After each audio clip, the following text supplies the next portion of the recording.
کا غم بہت جلدی اس کے دل سے نہیں نکلتا ہے. اس کا باپ انتقال کر جائے اس کا غم جلدی نہیں نکلتا ہے. پیار کرنے والی بیوی اچانک فوت ہو جائے تو اس کا درد جلدی نہیں نکلتا ہے.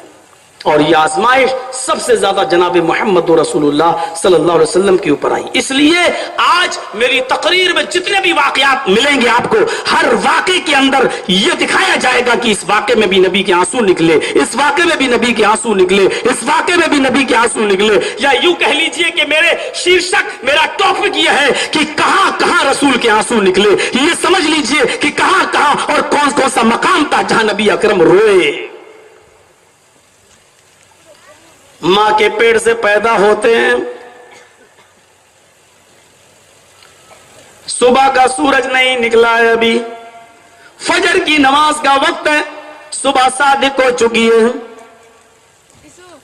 رات جا رہی تھی، دن آنے والا تھا. بالکل ایسے موقع پر جناب محمد رسول اللہ اپنی ماں کے پیٹ سے باہر آئے. ایسے موقع پر جانتے ہو اللہ تعالیٰ نے نبی اکرم کو ایسے ہی وقت کیوں پیدا کیا؟ دن میں بھی پیدا کر سکتا تھا یا رات میں. ہاں سنیے، اگر نبی اکرم رات میں پیدا ہوتے تو رات دن سے افضل قرار دے دی جاتی. اگر دن میں نبی اکرم پیدا ہوتے تو دن رات سے افضل قرار دے دیا جاتا. لیکن اللہ تعالیٰ کو ان دونوں وقتوں کو خوشگوار بنانا تھا اور دونوں کو اہمیت دینا تھی. ابن قیم نے یہی تطبیق نکالی. رات جا رہی تھی اور دن کی آمد تھی. نہ رات پوری طریقے سے گئی تھی اور نہ صبح کا سورج ہی نکلا تھا. صبح صادق کے بعد، نماز فجر کے بعد، سورج نکلنے سے پہلے، سورج کے طلوع ہونے سے پہلے میرے بھائیوں جناب محمد رسول اللہ صلی اللہ علیہ وسلم اپنی ماں کے بطن سے، اپنی ماں کے پیٹ سے باہر آتے ہیں. عورتیں بیٹھی ہوئی تھی، جلدی سے اطلاع دی جاتی ہے عبد المطلب کو، آپ کے بیٹے عبداللہ کے گھر لگتے جگر آیا ہے، آمینہ نے چاند سا بچہ پیدا کیا ہے. عبد المطلب نے خوشخبری سنی، دوڑتے ہوئے آتے ہیں. آمینہ نے حیا سے گھونگھٹ مار لیا، چادر اپنے چہرے پہ ڈال لی. عبد المطلب مبارکباد دے رہے تھے. محلے کی عورتیں، قبیلے کی عورتیں مبارکباد دے رہی تھی. اور آمینہ بھی اس سے پہلے، اس بچے کو جنم دینے سے پہلے کئی مرتبہ عجیب عجیب خواب دیکھ چکی تھی. کبھی دیکھتی ہیں کہ مجھے جنت کی حوریں آسمان کی بلندیوں پر لے جا رہی ہیں، کبھی دیکھتی ہیں میں آسمان کی بلندیوں پر ہوں اور پہاڑ اور بڑے بڑے اونچے اور ٹیلے بالکل معمولی نظر آ رہے ہیں، پہاڑ بھی چھوٹے نظر آ رہے ہیں. کبھی دیکھتی ہیں کہ میرے جسم سے ایک روشنی نکل رہی ہے اور اس روشنی سے پوری دنیا روشن ہو رہی ہے. کبھی دیکھتی ہیں کہ میرے جسم سے نور نکلتا ہے اور اس روشنی سے کیسر و کسرا کے ایوانوں میں اندھیرا ہو جاتا ہے، ان کے چراغ بجھ جاتے ہیں. عجیب عجیب خواب دیکھ رہی تھی. میرے بھائیوں، ہوا کا سرد جھونکا تھا. آمینہ کے بدن سے محمد ابن عبداللہ کی پیدائش تھی. 7ویں دن نام رکھا جاتا ہے محمد. اس نام پر بھی لوگوں کو بڑا تعجب تھا، عبد المطلب نے ایسا نام کیسے رکھا ہے؟ یہ اس علاقے کا پہلا نام تھا. اس نام پر لوگوں کو بڑا تعجب ہو رہا تھا. دھیرے دھیرے آمینہ نے 1.5 مہینہ اپنے بچے کو پال لیا. مکے میں وبا پھیلی تھی، بیماری پھیلی تھی. قبیلے بنو سعد سے کئی عورتیں بچوں کی تلاش میں نکلی کہ ہمیں اچھا انعام ملے گا. وہ مکے میں داخل ہوتی ہیں اور ان کو بچے مل جاتے ہیں. حلیمہ سعدیہ کی قسمت میں محمد ابن عبداللہ آتے ہیں. محمد ابن عبداللہ کو لے کر وہ اپنے قبیلے میں جاتی ہیں. جو اوڑنی، جو سواری پہلے تھک تھک کر اور رک رک کر چلتی تھی، وہ اب راجدھانی سے بات کر رہی ہے. اور حلیمہ کی جس بکری کا دودھ اس کی اپنی بیٹی شیما کو بھی پورا نہیں ہوتا تھا، اب بکری نے ایسے دودھ دینا شروع کر دیا جیسے ساون بھادوں کی بارش ہو رہی ہو. 4 سال حلیمہ نے اپنے پاس رکھا. پھر ایک جنگل کے اندر محمد ابن عبداللہ کو ایک آدمی نے پوچھا تمہارا نام کیا ہے؟ جواب دیا محمد. وہ ان کو ایک ٹیلے پر لے گیا، زمین پر لٹا دیا سینہ چاک کر دیا، دل نکال لیا، دل میں گوشت کا لوتھڑا تھا اس کو نکال کر پھینک دیا، دل کو زمزم سے دھویا اور دھونے کے بعد اسی دل کو سینے میں رکھ کے ہاتھ پھیر دیا۔ حلیمہ سعدیہ کو پتہ چلتا ہے، گاؤں کے محلے کے لڑکے بھاگ کر آتے ہیں، حلیمہ سعدیہ سے کہتے ماں قتل محمد، محمد تو مار ڈالے گئے، محمد تو قتل کر دیے گئے۔ حلیمہ دوڑی دوڑی جنگل میں جاتی ہے، لیکن دیکھتی محمد ابن عبداللہ ٹہلتے ہوئے چلے آ رہے ہیں۔ محمد ابن عبداللہ کو سینے سے لگاتی ہے، پوچھتی ہے بیٹے کیا ہوا؟ جب آپ نے اپنی زبان سے بتایا امی پتہ نہیں کون آیا تھا، اس نے میرا نام پوچھا تھا، میں نے نام بتایا تو وہ پہاڑی پر لے گیا، اس نے میرے سینے کو چاک کر دیا، دل نکالا، دل سے گوشت کا لوتھڑا پھینک دیا، دل کو زمزم سے دھویا، زمزم سے دھونے کے بعد دل کو سینے میں رکھ کے ہاتھ پھیر دیا۔ حلیمہ کہتی ہے تیرا دل نکالا؟ ہاں۔ تو نے دل کو دیکھا؟ ہاں۔ گوشت کا لوتھڑا نکال کر پھینکا تو نے دیکھا؟ ہاں۔ بیٹے کیا سنا رہے ہو؟ جس کا دل چیر دیا جائے، سینہ چیر دیا جائے، ان کو ان تمام چیزوں کا ہوش نہیں رہتا، پھر تجھے ہوش نہیں؟ نہیں، اس کے ساتھ تو یہ واقعات رونما ہو رہے ہیں۔ حلیمہ سعدیہ ڈر گئی اور وہ آمینہ کے پاس لے کر آ گئی۔ پھر 2 سال آمینہ نے رکھا اور 6 سال کے ہو گئے، تب آمینہ اپنے ماں کے گھر، اپنے باپ کے گھر محمد ابن عبداللہ کو لے کر جاتی ہے، ننیال میں پہنچتی ہے۔ محمد اپنے ننیال میں پہنچ جاتے ہیں صلی اللہ علیہ وسلم، 1 مہینہ رہتے ہیں اپنے ماموں کے ساتھ، اپنی خالوں کے ساتھ 1 مہینہ قیام کرتے ہیں، پھر مدینہ سے لوٹ رہے ہیں، ماں نے انگلی پکڑی، چلو بیٹے اب اپنے دادا کے گھر چلو، چلو بیٹے اب تم اپنے چاچا کے گھر چلو، چلو بیٹے اب ہم اپنے گھر چلتے ہیں۔ 1 مہینے کے بعد آمینہ جب لوٹ کر محمد ابن عبداللہ کو لے کر آ رہی ہے، لوٹا کر تو راستے میں ایک مقام پڑتا ہے، اس مقام کا نام ہے ابوا، اس مقام ابوا پر جناب محمد رسول اللہ کے باپ کی قبر ہے۔ آمینہ نے کہا بیٹے چلو میں تمہیں تمہارے باپ کی قبر دکھاتی ہوں۔ آمینہ نے انگلی پکڑی اور پہلی مرتبہ محمد ابن عبداللہ 6 سال کی عمر میں اپنے باپ کی قبر کو دیکھ رہے ہیں۔ آمینہ اشارہ کرتی ہے یہ تیرے باپ کی قبر ہے۔ محمد ابن عبداللہ اتنا جان چکے تھے کہ قبر میں جو آدمی لیٹا ہے وہ حال فی الحال اٹھنے والا نہیں ہے، وہ جلدی سے بیدار ہونے والا نہیں ہے۔ آپ نے پہلی مرتبہ اپنے باپ کی قبر کو دیکھا اور غم کے آنسو اس موقع پر پہلی مرتبہ جناب محمد ابن عبداللہ کی آنکھوں میں آتے ہیں۔ یہ 6 سال کی عمر تھی، پہلی مرتبہ اپنے باپ کی قبر کو دیکھ رہے ہیں اور پہلی مرتبہ باپ کی قبر کو دیکھ کر آپ کی آنکھوں سے آنسو بہہ پڑتے ہیں۔ یہاں سے آنسوؤں کا سیلاب جب شروع ہوا تو پھر رکنے کا نام نہیں۔ یہاں سے شروعات ہوتی ہے، اپنے باپ کی قبر کو دیکھا تو آنکھوں میں آنسو، ماں نے کسی طریقے سے تسلی دی، سمجھایا بجھایا اور پھر انگلی پکڑ کر لے کر چلی۔ ابھی 20 قدم چلی تھی، بمشکل 30 قدم چلی تھی، نہ جانے کیا خیال آیا، اس نے پیچھے مڑ کر اپنے شوہر کی قبر کو پھر دیکھ لیا، پھر محمد ابن عبداللہ کی انگلی کو چھڑایا، دوڑتی ہوئی آئی اور اپنے شوہر کی قبر سے لپٹ گئی، اپنے شوہر کی قبر پہ گر گئی اور جیسے ہی گری آمینہ کی روح بھی قبض عنصری سے پرواز کر گئی۔ باپ کی قبر کو دیکھا تو آنسو، ابھی آنسو خشک نہیں ہونے پائے تھے، آمینہ ہی نے سمجھایا تھا بجھایا تھا، بیٹے کے آنسو پہنچے تھے کہ اسی قبر کے پاس اپنے ماں کو بھی دیکھ لیا کہ میری ماں کی روح بھی نکل گئی، میرے ماں کا بھی انتقال ہو گیا۔ جب ماں کے انتقال کی بات جب نبی کی سمجھ میں آئی تو اپنے ماں کا چہرہ دیکھا، یہ دوسرا موقع تھا جو اسی جگہ پھر نبی اکرم کی آنکھوں میں آنسو جاری ہو گئے، یہ دوسرا موقع تھا، یہاں پھر محمد ابن عبداللہ کی آنکھوں میں آنسو آ گئے۔ کسی طرح گھر لایا گیا، اب آپ اپنے دادا عبد المطلب کے ساتھ اپنی ماں کو دفن کے لیے جا رہے تھے، کرنے کے لیے علاقے کی ایک بھیڑ تھی، جب آمینہ کو مٹی دی جا رہی تھی، سارا جو بھی مٹی دینے والے لوگ تھے بڑے غمگین نظروں سے، نگاہوں سے روتے ہوئے مٹی دے رہے تھے، اور سب کی نظریں اس یتیم بچے کے اوپر پڑی تھی کہ اس کا تو باپ بھی نہیں ہے، اب تو ماں بھی چلی گئی۔ جب سارے لوگ مٹی دیتے ہوئے محمد کے بارے میں سوچ رہے تھے، اس وقت محمد ابن عبداللہ اپنی ماں کی قبر کو دیکھ دیکھ کر رو رہے تھے۔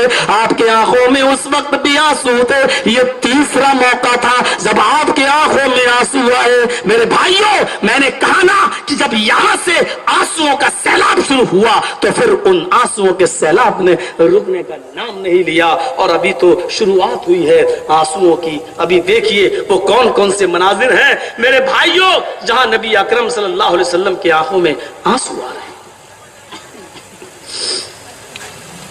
دادا نے نبی اکرم کی پرورش کرنا شروع کر دی۔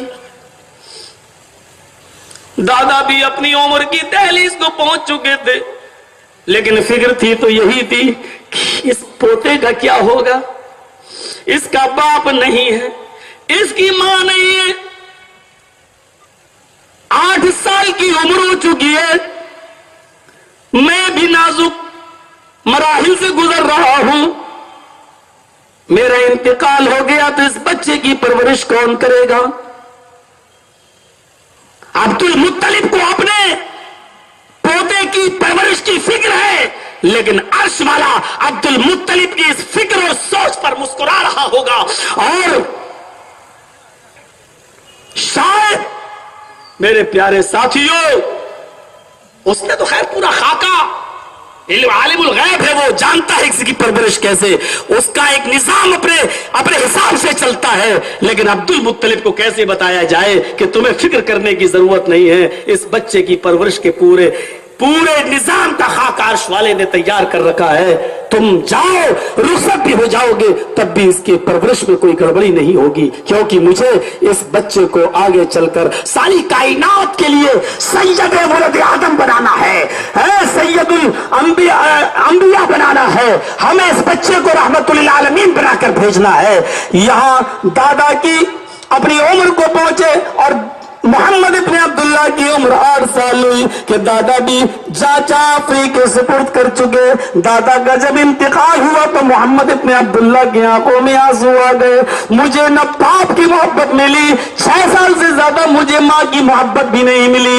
6 سال میں 4 سال تو حلیمہ کے گھر گزر گئے، 2 سال مجھے اپنی ماں کے گھر ملے، یہاں تک کہ 2 سال ہی میں اپنے دادا کی محبت پا سکا۔ عرش والے نے کیسا نظام بنایا، یا دادا بھی انتقال کرے گئے، دادا کا انتقال ہوا تو محمد ابن عبداللہ کی آنکھوں میں آنسو تھے۔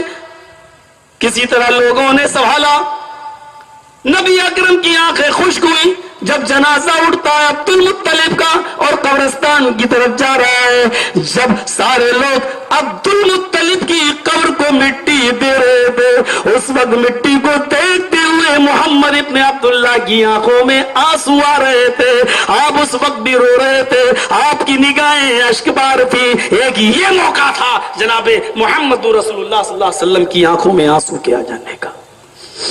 دیکھتے جائیے، اپنے باپ کی قبر کو دیکھا پہلی بار تو آنسو، وہیں اپنے ماں کا انتقال ہوا تو آنسو، ماں کو دفن کیا گیا تو آنسو، عبد المطلب کا انتقال ہوا تو آنسو، عبد المطلب کو دفن کیا گیا تو آپ کی آنکھوں میں آنسو۔ چچا نے پالا، پرورش کی، لیکن چچا نے کچھ زیادہ لمبی مدت تک پرورش کر لی، اور اسی اسنا میں محمد ابن عبداللہ محمد رسول اللہ بن جاتے ہیں۔ آپ لوگوں کو اللہ کے دین کی طرف بلانے لگتے ہیں، اور اس معاملے میں جو پریشانیاں آتی تھیں، اور مکے کے لوگ جب نبی اکرم کو ستاتے تھے تو آپ کا وہی چچا ابو طالب سینہ تان کر آگے کھڑے ہو جاتے تھے اور کہتے تھے میرے بھتیجے کی طرف آنکھ ٹیڑھی کر کے دیکھنے کی اجازت تمہیں نہیں ہے۔ ایک دن بلایا، عرب کے لوگ آئے، مکے والے، ابو طالب پانی حد سے آگے چڑھ چکا ہے، اب اپنے بھتیجے کو روک لو، نہیں تو ہم سے برا کوئی نہیں ہوگا. کیا کر لو گے؟ اپنے حساب سے بات کی لیکن کافی غصے میں تھے. اے ابو طالب، آپ کو بچہ پالنا، میرا بچہ لے لو، پالو اس کو، کھلاؤ پلاؤ، لیکن اپنا بھتیجا میرے حوالے کرو، میں اس کو قتل کروں گا.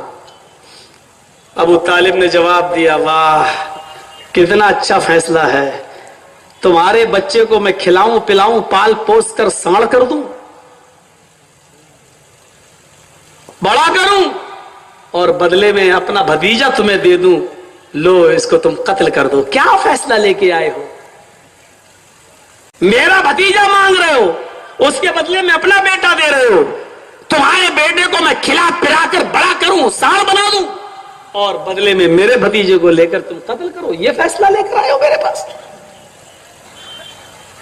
کسی طرح رخصت کیا، لیکن ڈر لگ گیا، یہ کافر کبھی بھی کچھ بھی کر سکتے ہیں. آپ نے اپنے بھتیجے سے بات کی اور اکیلے میں بات کی، میرے بھتیجے میری اوپر حد سے زیادہ بوجھ مت ڈال. آج یہ لوگ آئے تھے اور ایسا ایسا کہہ رہے تھے، بھتیجے چھوڑ دے، کیوں تو ان کے پیچھے پڑا ہوا ہے، یہ تیری جان کے دشمن ہے، چھوڑ دے چھوڑ دے جو تو دعوت دے رہا ہے. اس موقع پر آپ نے پہلی مرتبہ حق گوئی سے جو جواب دیا وہ یہ تھا، چچا جان اگر یہ کافرین مکہ سورج اکھاڑ کے لے آئیں اور دائیں ہاتھ پر رکھ دیں اور چاند لے کر آئیں بائیں ہاتھ پر رکھ دیں، چاند کا توڑنا سورج کا اکھاڑنا ناممکن ہے، لیکن یہ تو ممکن ہو سکتا ہے، لیکن میں اللہ کی دعوت سے باز آ جاؤں یہ ممکن نہیں ہو سکتا. اے چچا جان اگر میرا وجود آپ کے اوپر بھاری پڑ رہا ہے تو آپ ہٹ جائیے، میں آپ کے اوپر بوجھ نہیں بننا چاہتا. ابو طالب نے جب اپنے بھتیجے کی نظروں میں نظریں ڈالی، محمد ابن عبداللہ کی اس وقت آنکھوں میں آنسو تھے جب آپ یہ کہہ رہے تھے، چچا جان آپ میرے راستے سے ہٹ جائیے، ہم آپ کے لیے کوئی مصیبت کھڑی نہیں کرنا چاہتے، لیکن رہا مجھے دعوت حق سے روکنے کی بات، تو یہ سورج لائے چاند لے آئے یہ ان کے لیے آسان ہو سکتا ہے، لیکن میرے لیے آسان نہیں ہو سکتا کہ میں دعوت حق سے رک جاؤں. یہ کہہ کر آپ جانے لگے. بھتیجے کی آنکھوں میں آنسو دیکھے، محمد ابن عبداللہ کی آنکھوں میں آنسو دیکھے تو آپ نے بلایا، ابو طالب نے بلایا اور کہا بھتیجے تیری آنکھوں میں آنسو میں نہیں دیکھ سکتا، جا جتنا تجھے اللہ کی توحید کی طرف لوگوں کو بلانا ہے بلاتا جا، میں دیکھتا ہوں کہ کوئی تیری طرف نظر ٹیڑھی کرنے کی جرات بھی کر لے. اے میرے بھتیجے جا، تجھے اللہ نے جو پیغام دیا اس کو پورا کر، میرے جیتے جی کوئی تیرے اوپر ٹیڑھی نظر کر کے دیکھنے کی، ٹیڑھی نظر ڈالنے کی ہمت نہیں کر سکتا. اس موقع پر آپ کی آنکھوں میں آنسو تھے. اور پھر موقع آیا، ایک دن یہی چچا بھی اس دار فانی سے جانے لگا، مرض الموت میں مبتلا ہے، خبر آتی ہے جناب محمد رسول اللہ کے کانوں میں آواز آتی ہے، آپ کے چچا کی سانسیں اکھڑ رہی ہیں، انتقال کا وقت قریب ہے. اپنے چچا کی بیماری کی خبر سنتے ہیں، دوڑتے ہوئے آتے ہیں، بھاگتے ہوئے آتے ہیں. اس موقع پر میرا چچا کہیں اسی حال میں انتقال نہ کر جائے، اگر حالت کفر میں مر گیا تو بڑا برا ہوگا، جہنمی ہو جائیں گے. چلو آخری موقع پر شاید بھتیجے کا درد سمجھ لیں، میرے دل کی آواز سمجھ لیں. لیکن ایسے موقع پر آپ اندر جاتے ہیں جب ابو جہل بیٹھا ہوا ہے، ابو لہب بیٹھا ہوا ہے، قریش کے کئی لوگ وہاں بیٹھے ہوئے ہیں، لیکن ایسے نازک موڑ پر محمد ابن عبداللہ نے موقع کو غنیمت سمجھا اور اپنے چچا سے کہا، میرے چچا آپ کی چاچا آفری کی سپرد ہو رہی ہے، آپ اس دنیا سے رخصت ہونے والے ہیں، یہ بیماری ایسی ہے صرف لا الہ الا اللہ کہہ دیجئے. آئے میرے لا الہ الا اللہ پڑھ لیجئے، آپ لا الہ الا اللہ کہہ دیجئے.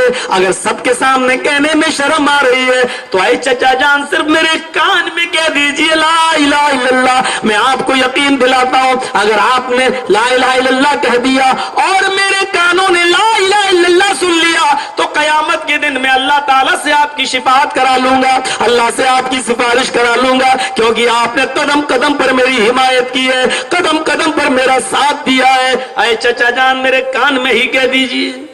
ادھر ابو جہل نے کہا آخری وقت میں مسلمان ہو جاؤ گے, عبد المطلب کا دین چھوڑ دو گے, اپنے باپ دادا کا دین چھوڑ دو گے؟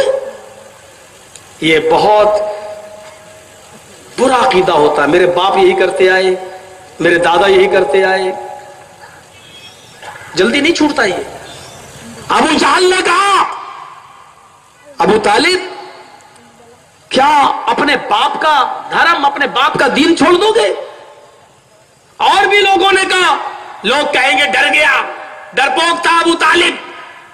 ابو طالب کے سمجھ میں آ گیا, کہنے لگے اے بھتیجے ضد نہ کرو, مجھے بار بار لا الہ الا اللہ کہنے پر مجبور مت کرو, بار بار مت کہو. آئے میرے بھتیجے, میں لا الہ الا اللہ کا اقرار نہیں کر سکتا, میں چاہتا ہوں کہ اپنے باپ دادا کے دین پر ہی مروں. بھتیجے نہیں, ضد نہیں, میں تمہیں اپنے انتقال کے بعد مصیبت میں نہیں ڈال سکتا. میرے انتقال کے بعد لوگ کہیں گے محمد نے آخری وقت میں ڈرا دھمکا کر اسلام قبول کروا لیا. میں نہیں لا الہ الا اللہ پڑھوں گا, میں اپنے باپ اپنے دادا کے دین پر ہی مرنا چاہتا ہوں. اور ابو طالب کا انتقال ہو جاتا ہے. ابو طالب کا انتقال ہو جاتا ہے. جب ابو طالب کی سانسیں اکڑ گئیں, انتقال ہو گیا, اپنے چچا ابو طالب کے انتقال کو دیکھ کر آپ نے ان کی ڈیڈ باڈی کو دیکھا تو آپ کی آنکھوں میں آنسو آ گئے. آپ اپنے چچا کو دیکھتے ہیں کہ آپ کے انتقال ہو گیا تو اس وقت بھی آپ کی آنکھوں میں آنسو آ گئے, اور درد صرف یہ تھا, تکلیف اس بات کی تھی کہ میرا چچا حالت کفر میں مر گیا, میرے چچا کو کلمہ نصیب نہیں ہوا, لا الہ الا اللہ کا میرے چچا نے اقرار نہیں کیا. جب ابو طالب کو مٹی دی جا رہی تھی تو محمد ابن عبداللہ کی آنکھوں میں, محمد رسول اللہ کی آنکھوں میں آنسو تھے, لیکن اس کے باوجود اپنے چچا کی محبت میں ایسے بھرے ہوئے تھے کہ اللہ تبارک و تعالیٰ سے دعا ہی کر بیٹھے, نظریں آسمان کی طرف اٹھا لی اور دعا کی, اللہ میرا چچا میرے اوپر اپنی جان قربان کرتا تھا, میرا چچا میرے لیے آڑ بن جاتا تھا, میرا چچا میرے لیے ڈھال بن جاتا تھا. اللہ جب بھی میرے اوپر مصیبت آئی میرے چچا نے میرا ساتھ دیا, آئے اللہ میرے چچا کو بخش دے, آئے اللہ میرے چچا پر رحم فرما. ادھر آواز دی, ادھر دعا کی, ادھر جبرائیل اللہ تعالیٰ کا یہ پیغام لے کے آ جاتے ہیں, ما کان للنبی والذین آمنوا ان یستغفروا للمشرکین. کسی نبی کی شایان شان یہ بات نہیں ہے اور کسی مومن کے لیے جائز نہیں ہے, کسی نبی کے لیے اور کسی مومن کے لیے جائز نہیں ہے کہ وہ ایسے لوگوں کے لیے مغفرت طلب کرے جو حالت شرک میں مر گئے ہیں, جو مشرک ہیں. نبی ہو کر بھی میں تمہاری نہیں سنوں گا, کسی مسلمان کی نہیں سنوں گا. اگر کسی مشرک کے لیے استغفار کریں گے, مغفرت کی دعا کریں گے تو اے نبی میں تمہاری بھی نہیں سنوں گا, اے محمد میں تمہاری بھی نہیں سنوں گا, کسی مسلمان مومن کی نہیں سنوں گا. اللہ تعالیٰ نے نبی اکرم کی اس دعا کو ریجیکٹ کر دیا اور کہا اے محمد ابن محمد نہیں سنوں گا میں تیری دعا, تیرے لیے جائز ہی نہیں ہے کہ تو کسی کافر کے لیے کسی مشرک کے لیے دعا کرے. میرے بھائیوں, اللہ کے رسول فرط محبت میں اپنے چچا کے لیے دعا کر رہے ہیں, لیکن عرش والے نے ریجیکٹ کر دیا. شرک قبول نہیں ہے, سب منظور ہے, کان میں کہہ دو لا الہ الا اللہ میں بخشوا لوں گا, لیکن کفر کی حالت میں اور شرک کی حالت میں مر گئے تو شرک کہتے کسے ہے؟ شرک ہے کیا؟ شرک کو اگر ہم اپنے ہندی میں یا سنسکرت زبان میں اس کا ترجمہ کریں تو ہوگا بہو دیووادیت, بہو ایش پوجا, بہت سے خداؤں کی عبادت, بہت سے معبودوں کی بھکتی. اور رگ وید میں لکھا ہوا ہے جس طرح پریم کرنے والی پتنی کا ایک ہی پتی ہوتا ہے, اسی طرح تم سب کا ایک ہی برہما ہے, ایک ہی ایشور ہے. جس طرح اس عورت کو پتنی نہیں کہا جاتا ہے جس کے بہت سے مرد ہوں، بہت سے آدمی ہوں. جس طرح اس کو پتنی نہیں کہا جاتا ہے، ویشیا کہا جاتا ہے، ویشیا. ایسے ہی ایک ایشور کو چھوڑ کر بہت سے ایشور کی، بہت سے دیوی دیوتاؤں کی پوجا کرنے والے ویشیا سمان ہیں. رگ وید کہتی ہے.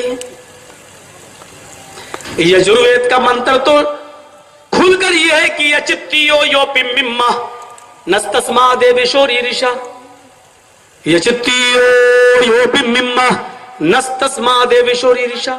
یچتی یاچنا کے معنی سنسکرت میں ہوتے ہیں مانگنا، اور یچتی امپریٹو سینٹینس ہے، مانگو یو اس سے، اور 2 بار یو آ رہا ہے. سنسکرت ویاکرن دیکھو آپ، یچتی مانگو، یو یو اس سے وہی ہے، مانگو اس سے وہی ہے. پھر مما دینے والا، نستسما نہیں دے سکتا ہے کوئی دوسرا.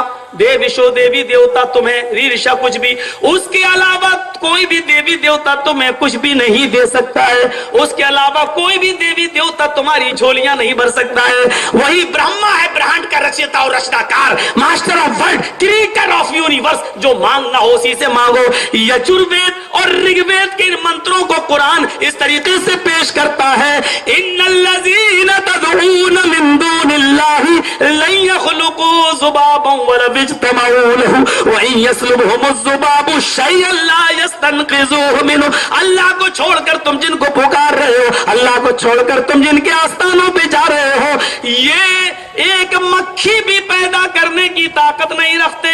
لن یخلقوا ذبابا، ایک مکھی بھی پیدا نہیں کر سکتے. اگر مکھی ان سے کچھ لے کر چلی جائے تو یہ سب کی سب مل کر اس مکھی سے وہ چیز واپس بھی لینے کی طاقت نہیں رکھتے. اسی کو قرآن نے یوں کہہ دیا، ادعونی استجب لکم، او میرے بندوں مجھ سے مانگو، او میرے بھکتوں مجھ سے مانگو، میں تمہیں دوں گا. دینے والا میں ہوں، چھیننے والا میں ہوں. محمد رسول اللہ جب بھی نماز پڑھا کرتے تو ہر فرض نماز کے بعد یہ دعا، یہ پرارتھنا کیا کرتے تھے، اللہم لا مانع لما اعطیت ولا معطی لما منعت ولا ينفع ذا الجد منک الجد. اے اللہ، تو جس کو کوئی چیز دینا چاہے ساری دنیا مل کر چھین نہیں سکتی، اور جس سے تو چھین لے ساری دنیا مل کر اسے دے نہیں سکتی. یہ شرک ہے ہم اللہ کو چھوڑ کر دوسروں سے مانگیں. اب کوئی آدمی کہے کہ بیوی سے کھانا مانگ لیتے ہو، یہ بھی شرک ہوا. ایک بچہ دوسرے بچے سے اسکول میں پین مانگ لیتا، بھائی میں پین گھر بھول آیا ہوں تم دے دو، تو یہ بھی شرک ہوا. نہیں، یہ شرک نہیں ہوا، کیونکہ ہم نے بیوی کو مشکل کشا نہیں، خدا سمجھ کر نہیں پکارا ہے. ہم نے بچے کو جس سے پین لیا ہے اس کو مشکل کشا نہیں سمجھا ہے، بلکہ بیوی کو بھی محتاج جانا ہے. کیونکہ میری بیوی نے کھانا دے ضرور دیا ہے ہمیں، لیکن آٹا لا کر میں نے اسے دیا تھا، مرچ مسالہ لا کر میں نے دیا تھا، سبزی لا کر میں نے اس کو دی تھی. وہ میری محتاج ہے، میں اس کا محتاج ہوں. لیکن جب کسی کو محتاج نہیں مشکل کشا سمجھ کر پکارا جائے، تم ہی سب کچھ ہو، تم دے دو، تو یہ چیز شرک کہلاتی ہے.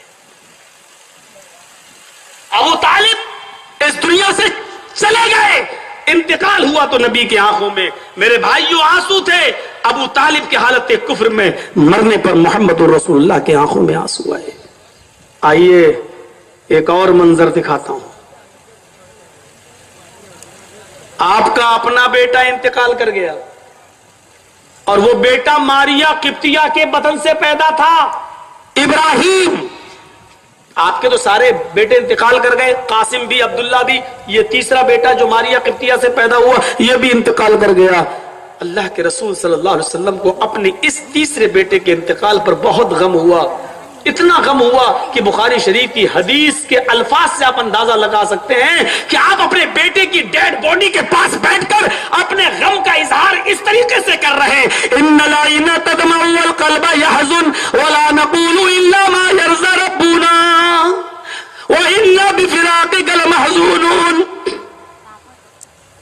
آپ اپنے بیٹے کی ڈیڈ باڈی کے پاس بیٹھ کر اپنے غم کو اس طریقے سے پرکٹ کر رہے ہیں، اس طریقے سے ظاہر کر رہے ہیں، میرے بیٹے تیری جدائی سے، تیرے انتقال سے میری آنکھیں آنسو بہا رہی ہیں.